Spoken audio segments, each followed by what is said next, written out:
शुनहशेप एक बालक जिसने भक्ति से मृत्यु को हराया। बहुत समय पहले की बात है। सतयुग में एक प्रसिद्ध राजा हुए, राजा हरिश्चंद्र। उन्होंने एक महान यज्ञ करने का संकल्प लिया, लेकिन उस यज्ञ की पूर्णता के लिए एक मानव बलि की आवश्यकता थी, और वह भी एक ब्राह्मण बालक की।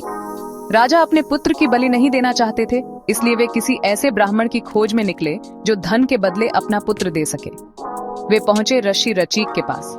रचीक के कई पुत्र थे। बहुत सारा धन पाकर उन्होंने अपने मंझले पुत्र शुनहशेप को बलि के लिए दे दिया। शुनहशेप भयभीत था, लेकिन उसमें अद्भुत विवेक और भक्ति थी। जब उसे यज्ञशाला की ओर ले जाया जा रहा था, तो उसने देवताओं से मन ही मन प्रार्थना की और महान ऋषि विश्वामित्र की शरण में पहुंचा।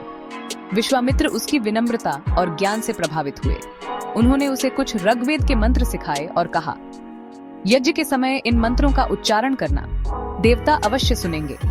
जब यज्ञ शुरू हुआ और शुनहशेप को बलि के लिए बांधा गया, तो उसने वे मंत्र गाना शुरू कर दिए जो विश्वामित्र ने सिखाए थे।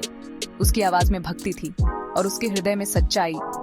देवता, इंद्र, अग्नि और अन्य उसकी भक्ति से अत्यंत प्रसन्न हो गए।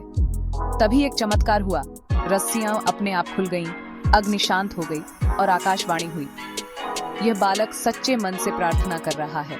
इसकी बलि की आवश्यकता नहीं, इसकी भक्ति ही यज्ञ की पूर्णता है। राजा हरिश्चंद्र ने भाव विभोर होकर शुनहशेप को गोद लिया। बाद में शुनहशेप एक महान ऋषि बने।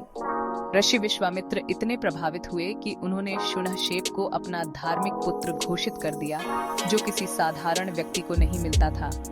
अंधविश्वास पर सवाल। यह कहानी दिखाती है कि परंपरा के नाम पर हिंसा आवश्यक नहीं। ज्ञान और भक्ति की शक्ति। एक बालक ने सिर्फ अपने मंत्रों और विश्वास से मृत्यु को टाल दिया।